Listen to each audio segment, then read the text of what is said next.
Assalamualaikum warahmatullahi wabarakatuh. Jumpa lagi di Rejosari Channel. Setelah sekian lama, karena ada kesibukan di dunia nyata, kami jeda beberapa minggu sehingga belum sempat bikin konten lagi. Kali ini kontennya tentang perpindahan penduduk. Setelah bulan-bulan lalu, sekitar bulan September, saya bikin konten bagaimana caranya bikin surat pindah, baik pindah pergi maupun pindah datang. Ternyata dari teman-teman itu banyak sekali permasalahan-permasalahan yang perlu kita share bersama. Banyak pertanyaan-pertanyaan yang dikirimkan di kolom komentar. Makanya kita sharing bersama. Simak terus ya.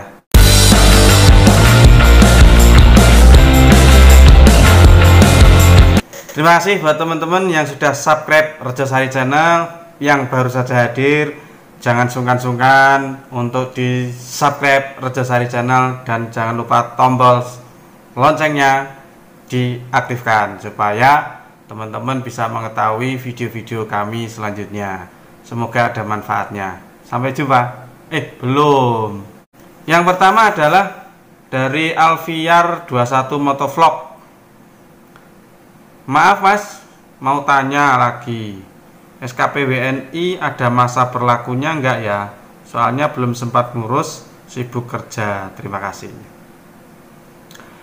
SKP WNI maupun SKD WNI, ini SKP itu kan surat keterangan pindah warga negara Indonesia. Kalau SKD WNI surat keterangan datang warga negara Indonesia.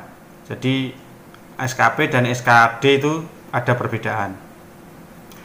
Masa berlakunya SKP WNI ini dalam SKP-nya itu adalah 1 bulan, 30 hari lah, 30 hari sejak diterbitkannya. Namun apabila sudah kadaluarsa, artinya sudah melebihi dari batas pembuatan tanggal diterbitkannya SKP WNI ataupun SKD WNI, biasanya sudah tidak berlaku. Namun tergantung kebijakan dari desa tersebut.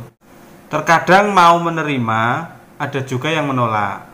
Kalau di Kabupaten Wonogiri diterima, bukan ditolak. Karena secara otomatis misalkan dia pindah penduduk antar kabupaten, kan di kabupaten asalnya kan sudah dihapus. Makanya dia sudah kependudukannya itu tergantung berkas SKP WNI-nya itu. Kalau SKP WNI-nya didaftarkan pada desa yang dituju, berarti dia bisa diaktifkan kembali data kependudukannya. Kalau nggak segera didaftarkan, makanya kan di daerah asal sudah dicabut, di daerah yang dituju belum ada datanya. Makanya di Kabupaten Wonogiri tetap diterima. Inilah ada perbedaannya. Itu ya masa berlaku SKP WNI. Yang kedua, Bang, aku pindah provinsi kok nik saya nggak bisa diubah ya? Nggak ngikuti kode provinsi saya tinggal sekarang. Dari Ahmad Fauzan, nik sejak tahun 2012, artinya ketika pertama kali perekaman EKTP, ini sudah tetap, artinya sudah tidak bisa dirubah lagi. Karena sekali perekaman, maka NIK itu akan berlaku sampai seumur hidup, walaupun pindah dari provinsi satu ke provinsi yang lain. Karena perekaman itu yang dipakai. Banyak sekali kan warga, misalnya warga di luar Jakarta, Jabodetabek lah.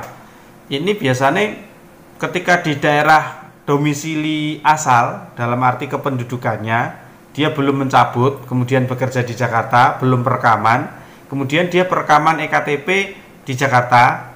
Nah, alamat dan lain sebagainya ini kan akhirnya menjadi alamat Jakarta, padahal dia di tempat asalnya, tanah kelahirannya tidak dicabut.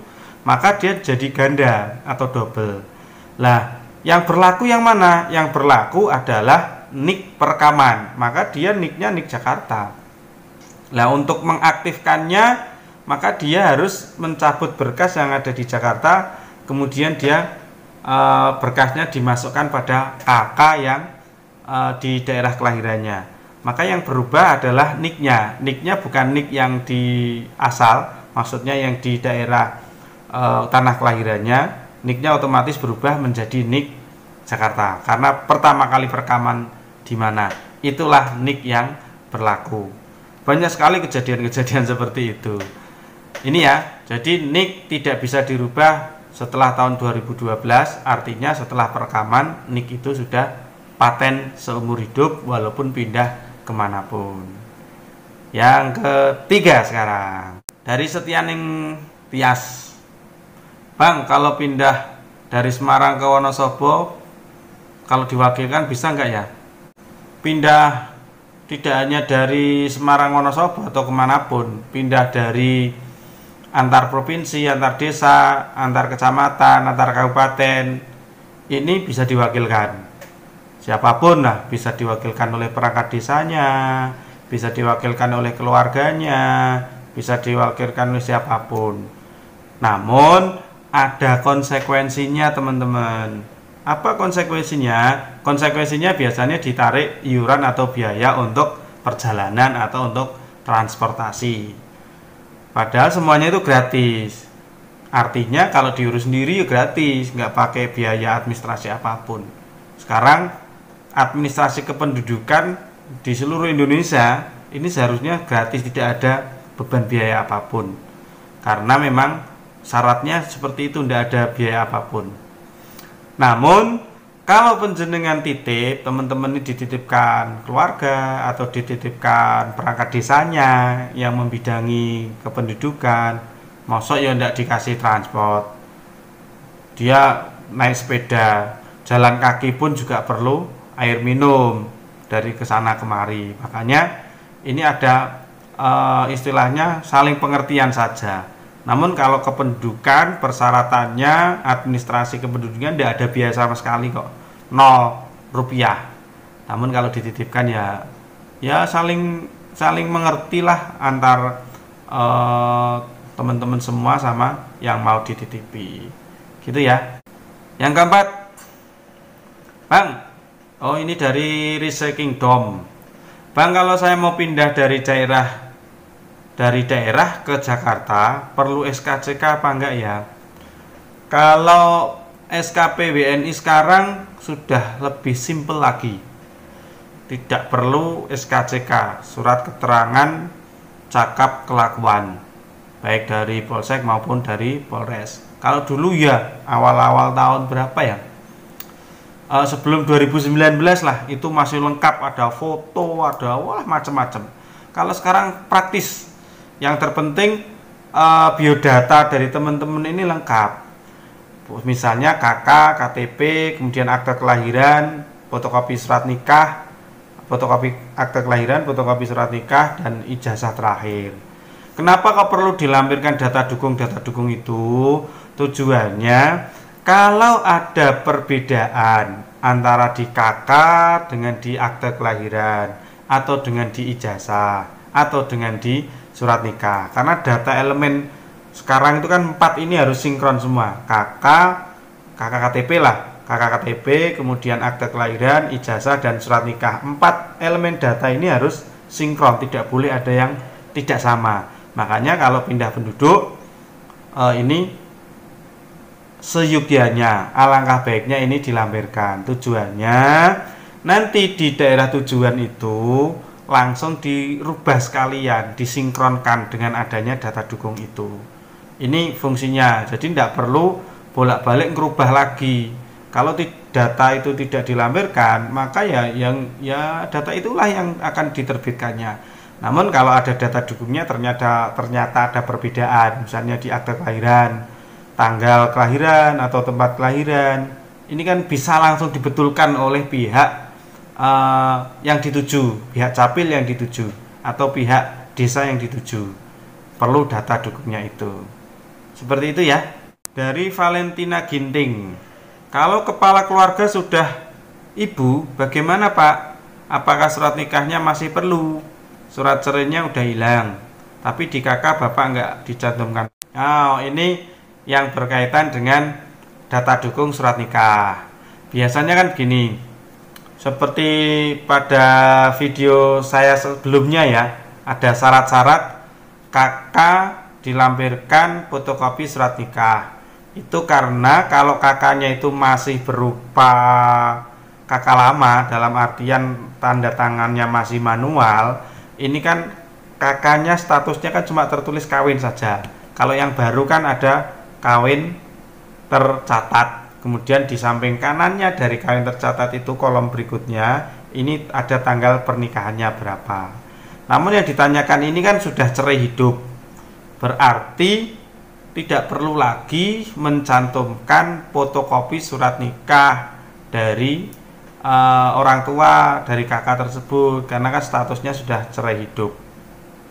Ataupun kalau statusnya sudah cerai mati, tidak perlu lagi mencantumkan fotokopi surat nikah, karena fotokopi surat nikah itu tujuannya itu untuk mengisi data, elemen data yang di kakak yang baru. Kakak yang baru sekarang kan bentuknya seperti HVS, karena memang putih bersih, pakai kertas bukan HVS ya, kertas A4 tebalnya 80 gram, jadi lebih praktis dan tanda tangan elektronik yang diakui oleh yang disertifikasi oleh BSSN, Badan Sandi Siber Sandi Negara. Apa bener ya? Bener apa salah itu ya? Pokoknya BSSN itu, lupa saya. Gitu ya. Jadi tidak perlu pakai surat nikah lagi, karena fungsinya sudah berbeda, karena datanya juga berbeda. Dari Kimberly dan Leon, kalau pindah dari Medan ke Jakarta, posisi orang sudah pindah di Jakarta, untuk urus yang di Medan bisa diwakilkan enggak ya? Seperti nomor 3 tadi ya, pertanyaan nomor 3, bisa diwakilkan oleh siapapun lah, yang terpenting berkas lengkap. Tapi ada konsekuensinya tadi ya, pengertian ada transportasinya. Kalau diurus sendiri kan tidak pakai transportasi, gratis, apalagi cuma jalan kaki. Allah, tidak perlu banyak biaya itu, gitu ya. Selanjutnya nomor dari Alessa Valencia, kalau pindah domisili status belum menikah, bisa buat kakak sendiri dan pecah sama ortu bang. Oh gini, misalnya teman-teman belum menikah, ingin pecah kakak dengan orang tua, pindah karena teman-teman itu punya pekerjaan di Jakarta misalnya dan belum menikah, ingin membeli sesuatu, biasanya kan harus domisili di sana, maka bisa dipecah tanpa harus menikah terlebih dahulu. Yang terpenting teman-teman ini sudah ber-EKTP atau lebih dari 17 tahun. Ber-EKTP lebih dari 17 tahun maka bisa pecah kakak tanpa harus satu kakak dengan orang tua. Karena syarat untuk menjadi punya kakak kartu keluarga ini syaratnya sudah berumur 17 tahun ke atas. Walaupun belum nikah tidak masalah. Tapi kalau belum ada umur 17 tahun ke bawah, berarti 17 tahun ke bawah, ini syaratnya tetap harus numpang kakak. Namun kalau sudah punya kakak sendiri, sudah berumur 17 tahun ke atas, bisa bikin kakak sendiri atau pecah kakak. Dengan alasannya kan macam-macam, ada yang pekerjaan, ada yang perumahan, ada yang keluarga, ada yang kesehatan, dan lain sebagainya. Jadi intinya boleh, asalkan sudah berumur 17 tahun ke atas dan sudah perekaman EKTP. Nomor 8, cepet-cepetan, tidak usah lama-lama. Dari Nafruddin Official, kalau bikin surat pindah, apakah KTP kita ditarik? Jika ditarik, bagaimana cara kita naik pesawat untuk pindah? Berarti ini jauh ya. Kalau teman-teman pindah jauh antar provinsi, oh gini aja, aturan dasar KTP itu ditarik di tempat tujuan, di capil tujuan, bukan ditarik di tempat asal. Perlu diketahui oleh teman-teman. Biasanya ada juga kalau KTP itu ditarik di tempat asal, di capil asal, maka dalam SKP WNI-nya ini ada keterangannya.